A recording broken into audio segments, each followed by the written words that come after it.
Hello everyone, welcome back to our channel Login 8. In this video, I will guide you on how to delete sticky notes on Microsoft OneNote. So if you also want to delete sticky notes on Microsoft OneNote, this video is just for you. Follow the simple steps and you'll be able to do it. So first of all, what you have to do is launch open Microsoft OneNote application. You can download this application from Play Store and App Store. You can see over here OneNote application has been opened. Make sure you're logged into your account. You can see over here, initially you'll be led to this kind of interface. All these sticky notes that you've created will be displayed over here. Deleting the sticky note is actually very simple. There are two ways to delete the sticky note. The first way is actually very simple. Simply long press on the sticky note that you want to delete. Now at top right corner, you'll be able to see three dots. All you have to do is tap on it. Now over here, you'll be able to find the option for delete. All you have to do is tap on it.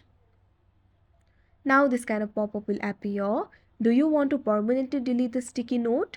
Simply tap on the delete option that you can see right over here.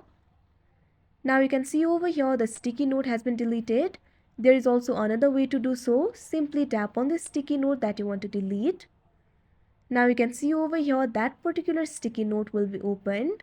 Now simply tap on the three dots that you can see at the top right corner of your screen. Now over here you'll be able to find three options: export, delete and send feedback. Simply tap on the delete option that you can see at second. Now again this kind of pop-up will appear. This note will permanently be deleted from all your devices. If you're okay with it, simply tap on the delete option that you can see right over here. Now you can see over here that sticky note has been deleted. So that is how you delete sticky note on Microsoft OneNote. I hope you found this video helpful. Thank you for watching. Make sure to like, share and subscribe to our channel.